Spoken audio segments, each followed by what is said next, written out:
제가 전할 말씀이 첫 번째고 우리 홍 목사님이 나중에 또한 결론적으로 말씀을 주실 것입니다. 저는 오늘 먼저 부활의 특징에 대해서 잠깐 말씀을 드리려고 합니다.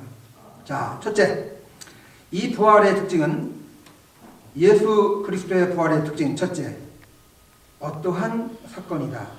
예언된 사건이다. 답이 다 나와 있네요. 예언된 사건이다. 그리스도께서 성경 말씀대로 다시 살아나셨습니다.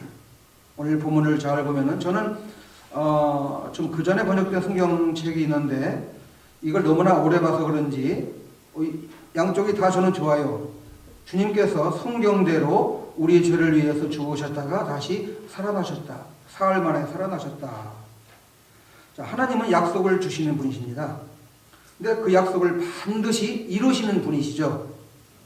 자, 유월절, 구약에 보면 유월절 사건이 있죠. 거기 보면 어린 양 피로 집에다 바를 때 그 죽음의 그 피를 볼 때 죽음이 그 사람들을 죽이지 않고 넘어갔다. 패스 오버, 넘어간 거예요. 그러니까 이 죽음을 피하는 길은, 죽음을 우리가 정복하는 방법은 세상에 아무것도 없고 예수의 피밖에 없습니다. 할렐루야. 너무나 감사한 거예요. 피를 볼 때 너희를 넘어가리라. 우리가 부활절에는 가장 우리가 아까 찬양도 드렸듯이 중요한 것이 예수께서 십자가에서 돌아가셨다. 죽음이 필요해요. 부활을 설명하려면 죽음 없이는 안 돼요. 여러분도 죽고 저도 죽어요. 근데 죽음이 끝이라고 하면 우리가 성경에 보면 가장 불쌍한 자니라. 그런데 우리들에게 주신 약속이 뭐냐면은 피를 볼 때 넘어가리라. 자, 구약에서 이미 예표로 보여주셨어요. 그 다음에 또 구약에도 나와 있고 신약에서 예수께서 마태복음에서도 설명하셨어요. 요나의 기적, 요나의 그 표적. 요나가 뱃속에서 어떤 배, 큰 물고기 뱃속에서 사흘간 죽을 뻔했죠. 잡혀서 하나님의 말씀을 듣지 않다가 그 물고기 뱃속에 들어가서 3일 밤낮 죽어있다가 살아난 그 예표를, 그 예화를 주님께서 말씀하시면서 인자도, 예수님도 밤낮 사흘을 땅속에 있으리라. 똑같은 말씀, 예표예요. 구약에도 미리 보여주셨어요. 요나가 사흘 동안 물고기 뱃속에서 지낸 것이 예수께서 똑같이 무덤에서 사흘간 지내신 것을 예표로 보여주셨어요. 하나님께서 거기에 참여하심에 참견하셔서 살려주신 것처럼 하나님이 역사하셔서 죽음 속에 묻혀있던 예수께서 다시 살아나시는 그 예표를 우리들에게 보여주셨어요. 또 한 가지 시편 16편 8절부터 10절까지 보면은 성경 구절이 나와 있습니다. 다 같이 한번 보실까요? 네, 시작. 내가 여호와를 항상 내 앞에 모시며 그가 나의 오른쪽에 계심으로 내가 흔들리지 아니하리로다. 이러므로 나의 마음이 기쁘고 나의 영도 즐거워하며 내 육체도 완전히 살리니 이는 주께서 내 영혼을 수월에 버리지 아니하시며 주의 거룩한 자를 멸망시키지 않으실 것입니다. 자, 이 말씀은 예수님 탄생하기 오래전에 다윗이 장차 오실 예수님을 증거한 거예요. 뭐냐? 장차 오셔서 죽음을 이기시고 부활하실 예수 그리스도의 그 부활하심을 증거한 구절이 이 바로 시편 16편 8절부터 10절까지의 내용이에요.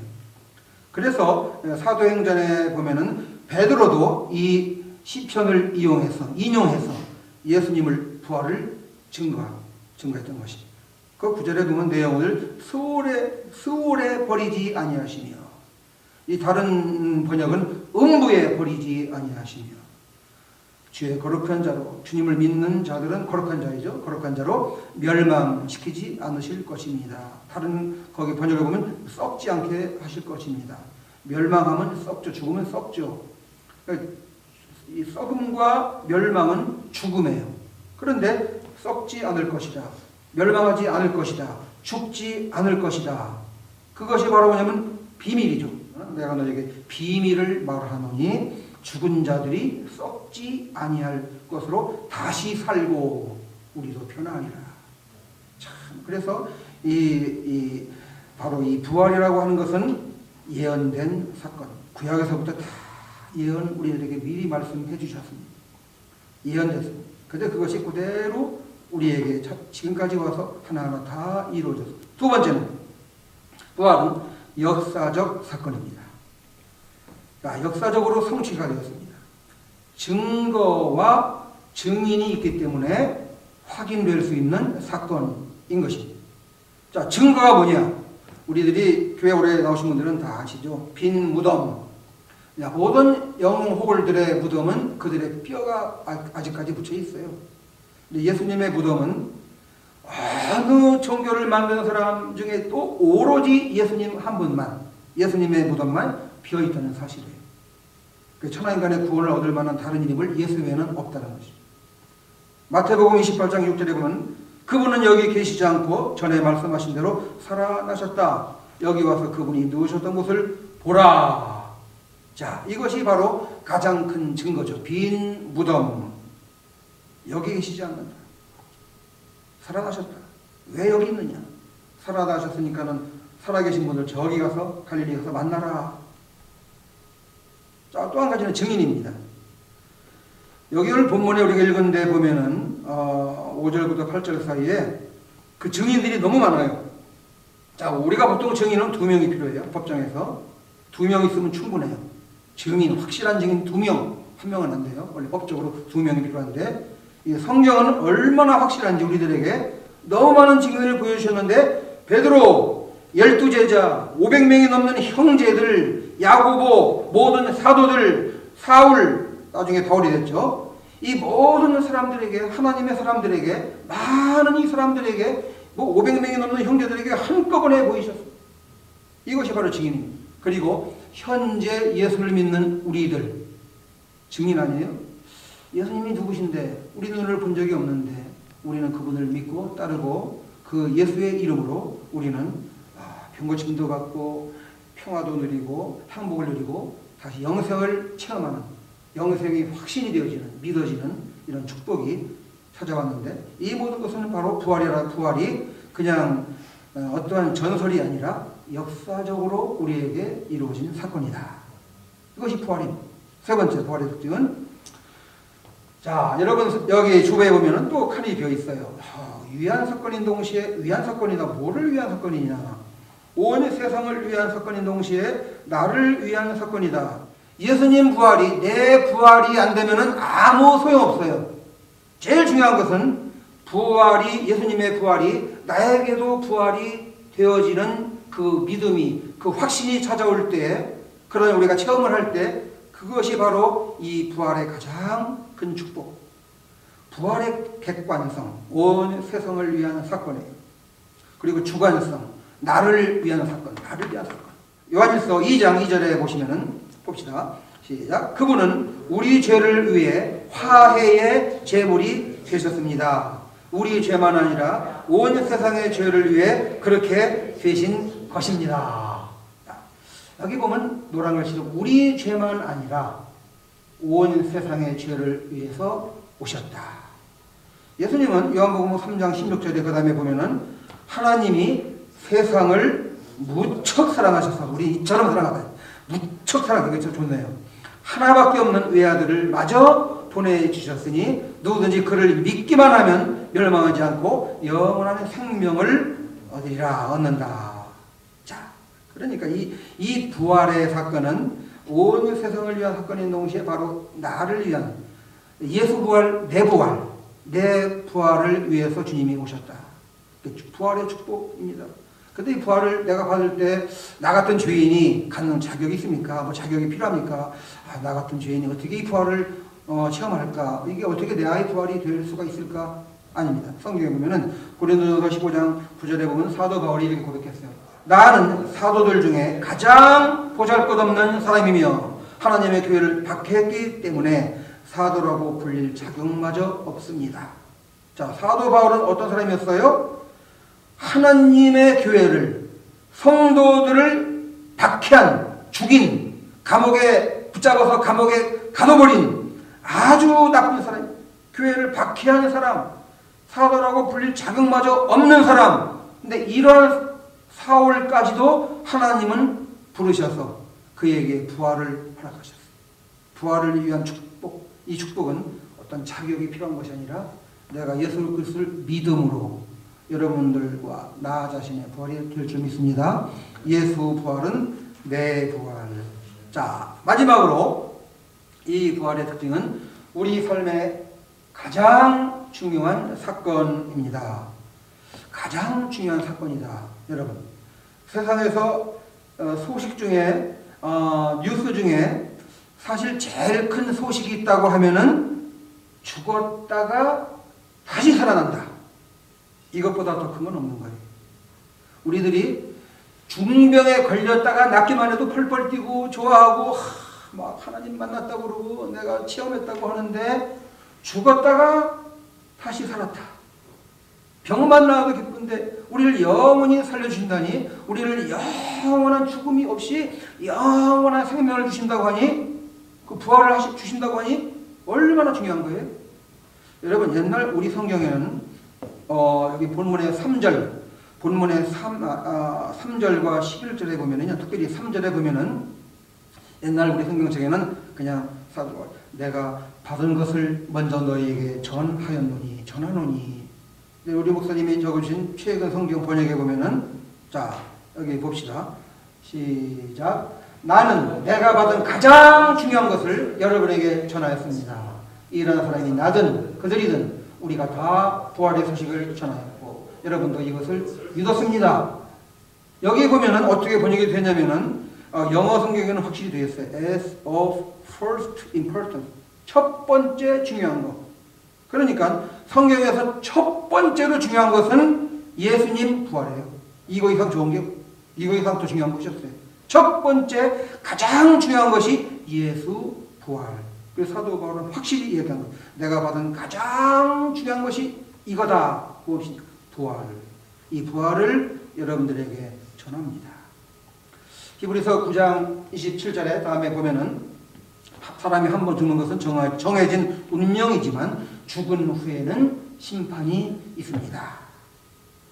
심판이 있다는 사실. 요한복음 3장 24절에 내가 진실로 너에게 이르노니 내 말을 듣고도 나 보내신 이를 믿는 자는 영생을 얻었고 심판에 이르지 아니하나니 사망에서 생명으로 옮겼느니라. 요한복음 3장 29절에 선한 일을 행한 자는 생명의 부활로, 악한 일을 행한 자는 심판의 부활로 나오리라. 거기 선한 일을 행한 자는 생명의 부활로. 선한 일이 뭐예요? 세상에서 제일 선하고 착하고 제일 좋은 일이 뭐냐면은 예수님을 믿는 거예요. 이거보다 더 중요한 일이 없어요. 더 선한 일, 더 귀한 일이 없어요. 그러니까 예수님을 믿는 사람은, 예수를 잘 믿는 사람은, 예수님을 마음에 영접한 사람은 그걸 그 믿음을 가진 자는 뭘로 나와요? 생명의 부활로 나오리라. 자, 우리 삶 속에서 가장 중요한 것이 뭐예요? 제일 중요한 것이 뭐예요? 부활입니다. 예, 죽었다가 다시 살아난 부활. 이 부활은 우리 믿는 자들에게 우리 삶 속에서 제일 중요한 것. 이렇게 부활은 예언된 사건, 역사적인 사건, 모든 사람들을 위한 동시에 나를 위한 사건, 모든 사람에게 우리 인생에서 가장 중요한 사건. 할렐루야! 하나님을 찬양합니다. 우리 목사님 또 다음 달 나오시죠. 예수 그리스도의 부활이 오늘을 살아가는 우리의 삶에 개인적으로 또 구체적으로 미친 영향은 무엇인가에 대해서 함께 살펴보도록 하겠습니다. 첫 번째로 예수님의 부활은 우리의 삶의 목적을 부여해 줍니다. 삶의 목적이라는 것은 왜 우리가 이 세상에 존재하는가 하는 왜 문제에 대한 대답을 주죠. 첫 번째로 하나님께서 우리를 왜 창조하셨는가, 우리가 지금 이 세상에 왜 존재하는가라는 질문에 대해서 성경이 어떻게 답을 하고 있는가에 대해서 살펴보도록 하겠습니다. 우선 우리는 하나님과 관계를 갖기 위하여 만들어졌다고 성경은 우리에게 가르쳐주고 있습니다.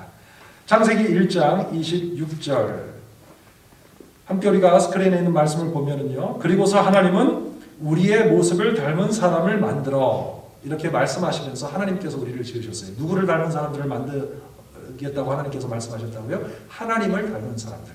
왜 하나님께서 하나님을 닮은 존재를 만드셔야겠다고 그렇게 결정을 하셨을까요?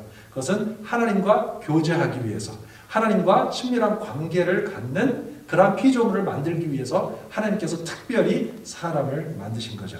에베소서 1장 4절에서 5절에도 보면은 하나님은 우리가 자기 앞에서 거룩하고 흠이 없게 하시려고 세상을 창조하시기 전에 그리스도 안에서 우리를 선택하셨습니다. 그리고 우리를 사랑하셨기 때문에 하나님은 예수 그리스도를 통하여 그분의 기뻐하시는 뜻을 따라 우리를 자기 자녀로 예정하셨습니다. 세상이 만들어지기도 전에 그 어떤 것이 존재하기도 전에 이미 하나님의 마음속에 우리가 있었다라는 것입니다. 하나님은 이렇게 우리가 하나님과 친밀하고 개인적인 관계를 갖고 사랑을 누리도록 하기 위해서 우리를 지으셨고요. 또 두 번째로 성경은 우리에게 우리는 그리스도를 닮도록 지음을 받았다라고 가르쳐주고 있습니다. 로마서 8장 29절에 보면은 이러한 말씀이 나옵니다. 하나님께서는 미리 아신 사람들이 자기 아들의 모습을 닮게 하시려고 그들을 예정하시고 그리스도가 많은 성도들 가운데 맏아들이 되게 하셨습니다. 여러분, 차 공장에 가면은 맨 처음에 새로운 차종이 나오기 전에는 그 차의 첫 번째 모델이 나옵니다. 그리고 그 모델을 따라서 그 트리, 모형의 그 주조가 형성이 돼요. 그 주조가 형성이 되었다는 것은 이제 그 첫 번째 모델을 따라서 그 다음에 나오는 차들이 다 그 모양으로 나온다는 겁니다. 그렇죠? 마찬가지예요. 예수님께서 첫 아들이 되셨다라는 의미 중에 하나가 무엇이냐면은 예수님께서 이제 첫 번째 모델이 되셨다는 것입니다. 그리고 그 모델을 따라서 그 예수님 안에서 다시 거듭난 생명을 얻은 사람들은 다 그 모습으로 나오게 된다는 거예요. 우리 먼저 고린도전서 15장 49절 스크린에서 함께 말씀을 볼까요? 같이 읽도록 하시겠습니다. 시작. 우리가 지금은 흙으로 빚은 사람의 몸을 지니고 있으나 언젠가는 하늘에서 오신 그리스도와 같은 몸을 갖게 될 것입니다. 그래요, 맞습니다. 현재 우리 몸은 흙으로 지음을 받았어요. 우리의 육체는. 그래서 우리가 죽으면은 육체적인 생명이 끝나면은 몸은 썩지 않습니까? 그러나 그것이 전부가 아니라는 거예요. 우리를 위해서 이렇게 흙으로 지어진 몸이 아니라 영원한 영적인 우리의 몸이 우리를 기다리고 있다는 것입니다. 자, 세 번째로 요한 1서 3장 2절 한번 볼까요? 같이 시작.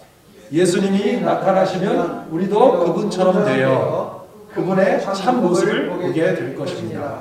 예수님께서 다시 오시는 날 우리가 그분을 바라보게 될 때 우리도 예수님처럼 변하게 됩니다. 그래서 우리가 그분을 볼 때에 우리의 모습도 그분과 똑같이 변하게 되는 그러한 약속을 갖고 있는 거예요. 하나님께서는 우리를 이 그리스도를 닮도록 지으셨죠. 자, 세 번째로 우리 삶의 목적 또 하나는 우리는 하나님의 목적을 이루도록 지음을 받은 사람들입니다. 에베소서 2장 10절 같이 보도록 하겠습니다. 우리를 창조하신 분은 하나님이십니다. 우리는 선한 일을 위해 그리스도 예수님 안에서 창조함을 받았는데 이것은 하나님이 미리 준비하셔서 우리가 그렇게 살도록 하신 것입니다. 하나님께서 미리 준비하셔서 우리로 하여금 착하게, 선하게 하나님의 뜻과 하나님의 목적을 따라 살도록 하기 위해서 우리를 지으신 거예요. 그래서 우리가 이와 같은 하나님의 목적과 하나님이 우리에게 주신 사명을 깨닫지 못하고 그것을 우리의 삶에 행하지 못하면은 다른 무엇을 한다고 할지라도 우리 안에 있는 공허함을 채울 수가 없습니다. 불가능해요. 사람은 하나님께서 우리에게 주신 목적과 사명을 이루지 않는 한은 아무리 돈이 많아도 행복할 수 없고 아무리 높은 명예를 얻어도 행복할 수가 없어요. 오직 우리 안에 하나님께서 지어놓으신 그 목적을 이루며 살아갈 때 사람은 참 만족을 누리며 살아갈 수 있는 것이죠. 네 번째로 하나님께서는 우리로 하여금 영원히 살도록 하게 하시기 위해서 우리를 지으셨어요. 하나님은 모든 것을 때를 따라 아름답게 만드시고 사람에게 영원을 사모하는 마음을 주셨다. 이것은 전도서 3장 11절의 말씀이죠. 그 말씀에 보면은 하나님께서 우리에게 무슨 마음을 주셨다고요? 영원을 사모하는 마음. 그래서 어린 시절부터 우리 마음속에는 영원에 대한 동경이 있어요. 내 죽음이 끝이 아닐 것이다 라는 그런 어떤 희망과 막연한 기대를 가지고 사람들은 살아갑니다. 그것은 왜 그러한 기대를 우리가 갖고 살아가는 거예요? 우리 마음속에 그 영원한 세상에 대한, 영원한 생명에 대한 동경이 담겨 있기 때문에 그래요. 그건 우연이 아닙니다. 절대 우연이 아니죠. 그래서요, 이 세상에서의 삶은 영원에서의 삶을 위한 준비입니다. 준비. 이 세상에서의 삶은 영원에서의 삶을 위한 준비이죠.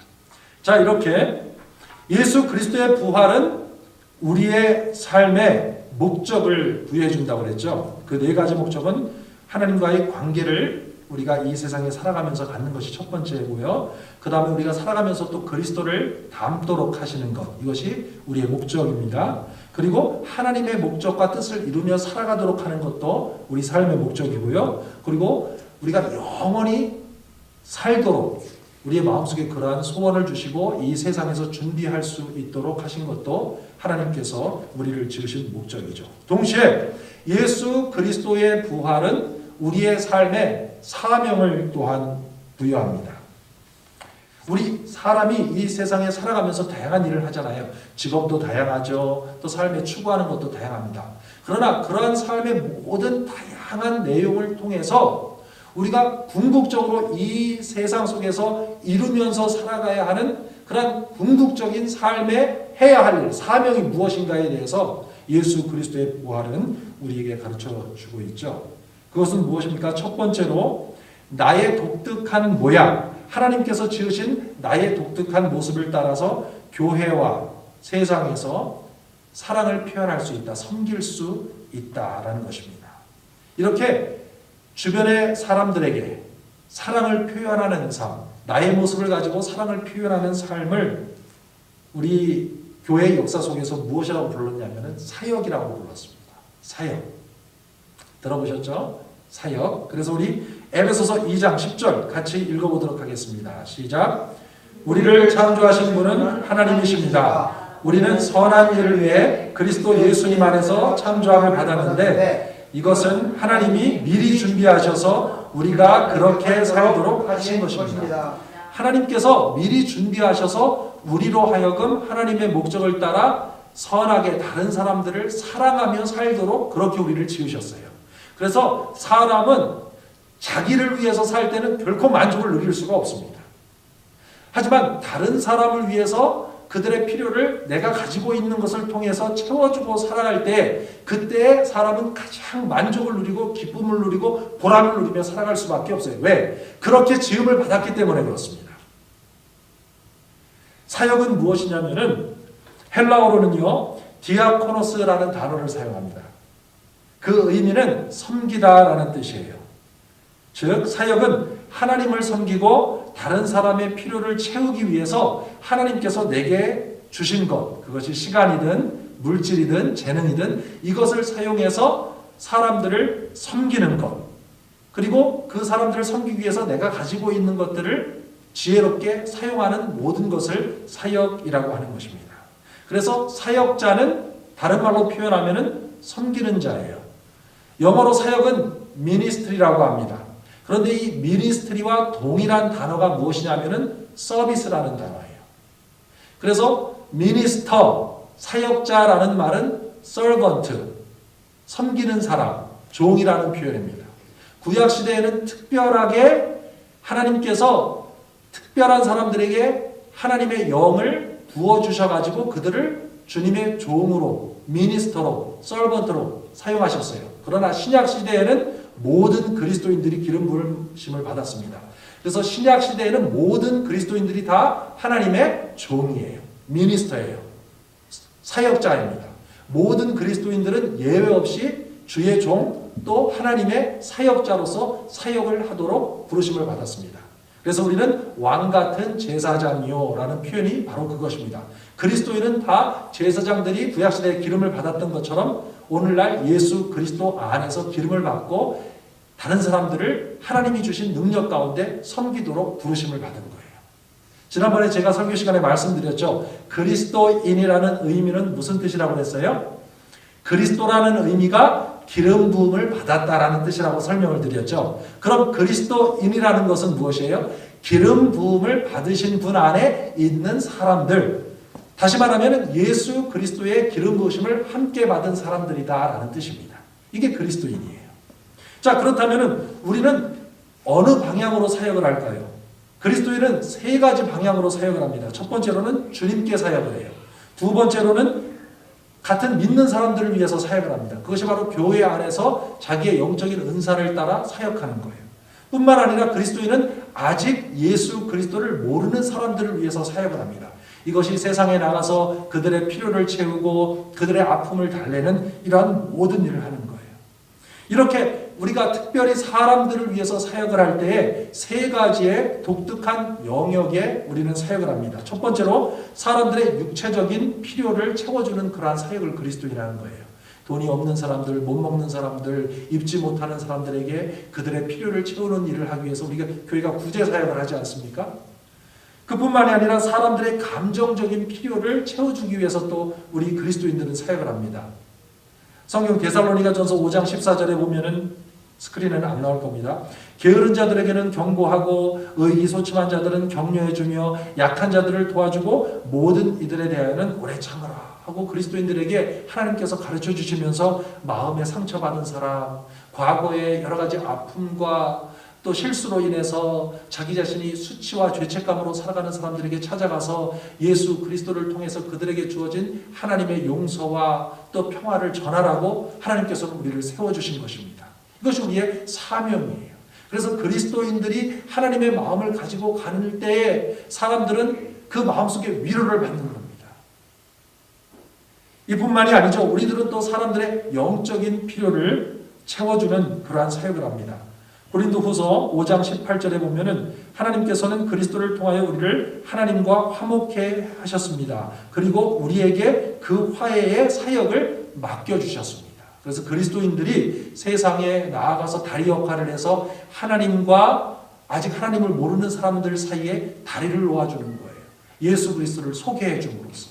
그 사역을 하나님께서 우리 그리스도인들에게 맡기셨다는 것입니다. 특별히 이처럼 다른 사람들의 영적 필요를 채우는 사역을 교회에서는 전통적으로 무엇이라고 불렀다고요? 전도라고 불러온 겁니다. 전도, evangelism. 그래서 전도라는 단어 많이 들으셨잖아요. 전도라는 것은 아직 하나님의 사랑을 모르는 사람들에게 하나님의 이 평화의 메시지를 가지고 가서 그들에게 하나님이 그들을 사랑하신다는 것과 아무런 조건이나 자격도 필요하지 않고 그들을 예수 그리스도를 통해서 받으셨다라는 것을 잘 설명해주고 그들의 마음이 하나님께로 돌아올 수 있도록 그들을 설득하고 돕고 그리고 정확하게 복음을 알려주는 모든 일을 포함하는 것입니다. 바로 이것이 우리가 독특한 모양을 따라 교회와 세상을 섬길 수 있는 첫 번째 사명과 더불어서 그리스도인들이 이 세상에서 해야 할 두 번째 사명이죠. 전도입니다. 사람들에게 하나님의 선물인 영원한 생명을 전할 수 있는 것이죠. 이것이 바로 사랑을 전하는 행위예요. 그것이 전도입니다. 우리 같이 사도행전 20장 24절 읽도록 하겠습니다. 시작. 그러나 내가 내 달려갈 길을 다 달리고 주 예수에게 받은 사명 곧 하나님의 은혜의 복음을 증언하는 일을 다하기만 한다면 나는 내 목숨이 조금도 아깝지 않습니다. 보십시오. 사도 바울도 이렇게 자기 인생의 사명을 깨닫고 나서 고백을 하는 것이에요. 내가 이 일을 다하기만 한다면 그렇다면 나는 내 목숨은 아무것도 아깝지 않다. 하나님께서 나에게 물질을 주시고 건강을 주시고 잡을 주시고 또한 필요한 모든 재능을 주신 것은 궁극적으로는 무엇을 위해서인가? 다른 사람에게 하나님을 만날 수 있도록 하는 그 다리 역할을 하는데 도움이 되게 하시기 위해서 그 모든 것을 궁극적으로 주셨다라는 것입니다. 이게 사명이에요. 그리스도인은 누구냐? 바로 이 사명을 깨달은 사람들입니다. 우리 고린도후서 5장 19절 같이 읽도록 하겠습니다. 시작. 하나님께서는 그리스도 안에서 세상을 자기와 화해시키시고 사람들의 죄를 그들에게 돌리지 않으셨으며 화해의 말씀을 우리에게 맡기셨습니다. 여러분, 이제 예수 그리스도께서 우리뿐만이 아니라 온 세상의 죄를 다 짊어지시고 죽으셨기 때문에 하나님은 아직 안 믿는 사람들도 더 이상 하나님께서 그들을 죄를 정죄하는 눈으로 바라보시지 않는다는 거예요. 이미 죄의 문제는 끝나버렸어요. 오늘 성경 말씀 보세요.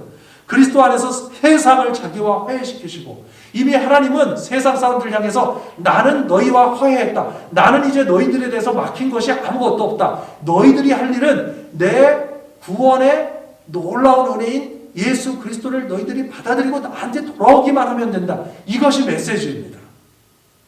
이것이 하나님께서 우리를 통해서 이 세상에 선포하시기를 원하시는 메시지예요. 보십시오. 또 말씀해 보면은 사람들의 죄를 그들에게 돌리지 않으셨으며 하나님께서는 예수 그리스도 안에서 이제 더 이상 이 온 세상의 사람들의 죄를 그들에게 돌리지 않기로 하나님께서 작정을 하신 거예요. 근데 문제가 뭐냐? 세상 사람들이 그것을 모르면은 그 은혜를 못 받아들이는 거예요. 그래서 누군가 가서 그 하나님의 놀라운 사랑을 알려줘야 돼요. 그 사명을 누가 갖고 있어요? 바로 우리 그리스도인들이 맡고 있는 겁니다. 이렇게 하나님께서 모든 사람들을 위해서 구원의 문을 열어주셨지만 그 구원의 놀라운 소식을 듣지 못하고 그 은혜를 받아들이지 못하면은 그 사람들은 구원의 놀라운 축복을 누릴 수가 없는 거예요. 그 안타까운 일이 일어나지 않도록 하기 위해서 하나님께서 우리들의 마음에 감동을 주시고 가서 내 사랑을 전해라. 내 놀라운 은혜를 아직도 듣지 못한 사람들에게 전해야 하라. 너 그 소식을 전하게 하기 위해서 내가 너를 택해서 내가 너를 불러서 내가 너를 세워서 먼저 너에게 그 소식을 전했던 것이다 라고 우리에게 말씀하시는 거예요. 자, 그렇다면은 우리가 이 부활에 올라온 하나님의 은혜를 깨닫고 나서 또 우리의 목적과 우리의 삶의 사명을 깨닫고 나서 우리의 삶에 어떻게 그것을 구체적으로 적용할 수 있을까요? 몇 가지 적용을 제가 여러분들에게 말씀을 드리도록 하겠습니다. 첫 번째로 여러분 중에 아직도 이 예수 그리스도의 놀라운 구원의 은혜를 나의 것으로 받아들이지 못하신 분들이 계시다면 오늘 여러분들의 마음속에 하나님께서 여러분들의 마음을 두드리시는 분이 있다면 마음을 열고 그래요 예수님, 주님께서 저를 위해서 오늘 배운 것처럼 예언된 사건으로서 또 역사적 사건으로서 온 세상을 위한 사건일 뿐만 아니라 나를 위한 사건으로서 그렇게 오셔서 죽으시고 그리고 다시 살아나셨다는 그 메시지를 제가 듣고 이제 제가 주님을 저의 삶의 주인으로 구원자로 모시기를 원합니다. 이런 마음이 드시는 분들은 마음을 열고 이렇게 저와 함께 고백하십시오. 예수님, 주님을 제 삶의 구원자와 주님으로 모셔드립니다. 제가 모든 것을 다 알지는 못할지라도 제가 아는 만큼 저의 삶을 제 마음을 열고 주님께 드립니다. 제 안에 오셔서 제 삶의 주인이 되어주시고 저를 인도하셔서 주님의 제자로서 살아가는 그런 방법을 가르쳐 주세요. 제가 아는 만큼 이 시간에 마음을 열고 주님을 제 마음에 모셔드립니다. 여러분이 이렇게 고백했을 때 주님이 약속하신 대로 여러분 마음에 오셔서 여러분 삶의 주인이 되어주시고 여러분들의 삶을 인도해 주실 것입니다. 또 이미 여러분들 중에 이미 오래전에 예수님을 삶의 주님으로 메시지를 듣고 모셔드렸지만 그러나 예수님을 따르는 삶에 있어서는 결단하지 못하고 한 발은 예수님께 내어드리고 또 한쪽 발은 온전히 헌신하지 못하고 살아오셨던 분이 계시다면 이 시간에 마음을 여시고 예수님께서 저의 삶의 주인이신데 저는 예수님을 주인답게 그렇게 섬기지 못하고 살았습니다. 구원을 받았지만은 그러나 그 구원의 능력 속에 살아가지는 못했습니다. 만약에 그런 분이 계시면 마음을 열고 예수님, 제가 오늘 이 시간에 다시 제 삶을 주님께 재헌신합니다. 제가 주님의 제자로서 살아갈 수 있도록 주의 말씀을 제 마음에 두고 주님과 날마다 시간을 정해놓고 기도하며 주님의 제자로서 살아갈 수 있도록 이 시간에 결단하오니 저를 붙잡아 주시어서 온전히 제가 주님을 쫓아갈 수 있도록 따라갈 수 있도록 도와주세요. 이렇게 결단하십시오. 그리고 마음속에 그러한 결단을 이미 하셨고 주님 뜻대로 살기를 갈망하고 하나님의 말씀을 날마다 묵상하고 기도하시는 분들 중에 예수님, 저는 조금 더 구체적으로 주님 안에서 자라기를 원하고 이 복음을 전하는 일에 더 훈련받기를 원하고 그리고 좀 더 쓰임받기를 원합니다 하시는 분이 계시면 이 시간에 저와 함께 또 이렇게 고백하십시오. 예수님, 주님께서 저에게 놀라운 복음을 전하는 사명을 주셨는데 제가 아직도 많은 부분에 잘 몰라서 그 일을 제대로 하지 못하고 있는 부분이 있습니다.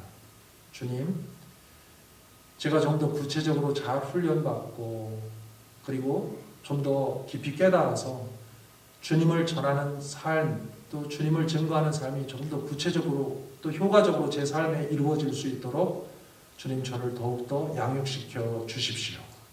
이렇게 여러분 마음을 열고 고백하시면 주님께서 여러분들의 필요를 채우시고 하나님께서 주신 그 사명을 여러분들의 삶에 더 풍성하게 이루어 주시게 하실 줄로 저는 믿습니다. 우리 잠시 기도하겠습니다. 사랑의 아버지, 고맙습니다. 오늘 사랑하는 주님의 사람들 이곳에 모여서 주의 음성을 들었습니다. 이제 마음을 열고 오늘 처음으로 예수님을 구원자와 주님으로 모신 그 심령 속에 하나님의 놀라운 은혜와 평화가 가득 넘치게 하여 주시옵소서. 또한 영적인 성숙을 위하여 주님의 말씀을 묵상하고 주님께 기도하기를 갈망하는 사랑하는 자녀들에게 주님과 친밀한 관계가 더욱 넘쳐날 수 있도록 축복하여 주시옵소서. 또한 아버지 하나님, 삶을 온전히 주님께 헌신하며 예수 그리스도를 전하는 삶으로 자기의 삶의 사명을 더욱 효과적으로 감당하기를 원하는 주의 살아가는 자녀들에게 성령님의 지혜와 성령님의 능력과 성령님의 양육하심이 하나님 교회 공동체를 통하여 더욱 풍성하고 온전하게 이루어질 수 있도록 축복하여 주시옵소서. 이러한 우리 삶의 결단을 통하여 오직 하나님께서 영광과 존귀를 받아 주옵소서. 감사하며 예수님의 이름으로 기도합니다. 아멘. 아멘.